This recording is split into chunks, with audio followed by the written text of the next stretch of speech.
Wrap up mental health. Supersize your business. Sharon Horne-Ellstrom here. Final day for our focus on mental health and well-being. The mental area and aspect of the life framework that we're using to actually structure and make some sense out of a lot of the complicated things that are our life. Today, I like to, on the last day of each month, review what we've covered and then decide how am I going to integrate that into the rest of my year or into my activities and my habits going forward. And so I was going to make a big list of everything we've covered, but I'm hoping with all hope that you're doing like I do and you're keeping a notebook and you're doing your assignments right in that notebook so it's easy to review. I challenge you to go back to May 1st and see what you rated and how you defined mental health and well-being for your organization and how you would define it today. Have you changed your mind about anything? Have you had a breakthrough on any mental health or well-being or mental related thought?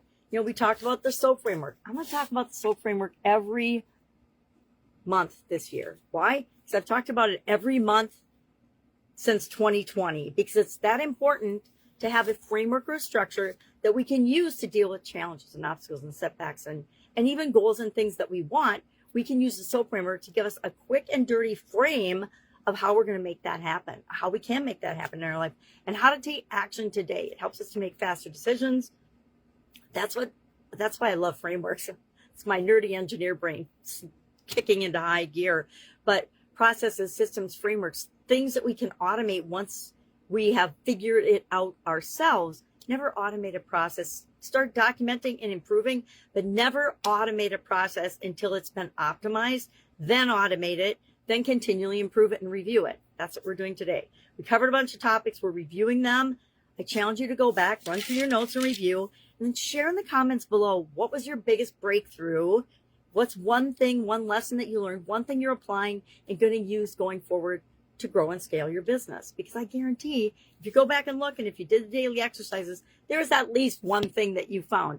Have I covered anything that I didn't know before?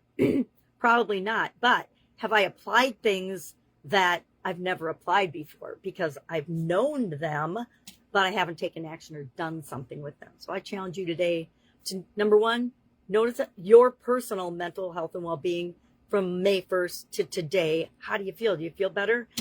I'm going to share a secret with you, and it took me a long, long time to figure this out. The truth is, and it's true for everybody, whether you believe it or not. It's true for me, and I didn't believe it for a long time. Our mental health and well-being, our emotional and our mental health and well-being and state, and our physical, because we're going to pop into that next month. Those three things, as long as you've got those handled, you can do anything.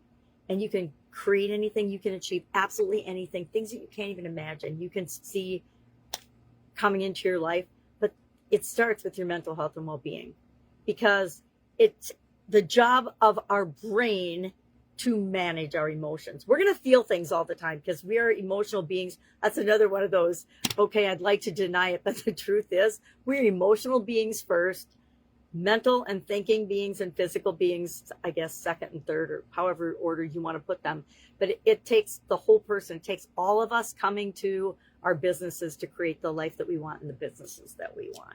So reflect today, share in the comments. So think about some things about this as you go back through your notes. I briefly looked at mine, but I'm going to really go through them later today sometime. I've got it on my schedule. And think about some of the things I need to take more action on, like eliminate clutter, like simplify my background. I've been thinking about that for whenever I did this. I think it was last year sometime, because everything in my background means something to me. But if I don't explain it, it just looks like a busy mess, right? Okay, so share in the comments below one breakthrough you had or one thing you're going to carry forward with you. Maybe it's meditation. You're going to carry meditation forward with you. I hope it's the SOAP framework and that you're going to continue to use that and grow. I hope it's that you are going to pay attention to how things are impacting you, what you're feeding your brain, etc., as you go forward. That's it. That's all I've got today. Like I said, I could talk for an hour by summarizing everything, but I want you to pick out what's most important for you. If I think about where I am mentally let me go back. I'm going to go back and see how I rated in the beginning of the month. Mental May. Scale of 1 to 10. I must have talked about it. I did not write it down. I'm going to have to go back and watch the video. I never go back and watch my videos. But I definitely feel much better. I actually took a nap yesterday. I don't think I ever nap unless I'm really, really sick or something. But I was like just wiped out from doing a promotion right now. It's a bunch of other things that I'm working on. And I was like, my brain and my body just need a rest. So I laid down for an hour, got back up, and I felt so amazing. I'm like, oh my God, I see why my sisters nap. So sometimes to charge and recharge our batteries, we just need to take a break. I also spent some time out in the sunshine with my granddaughters, watering plants and getting very, very wet because the granddaughters love water, just like I. All right, if I can help in any way, ask. Otherwise, have an amazing day. And of course, I'll be with you tomorrow.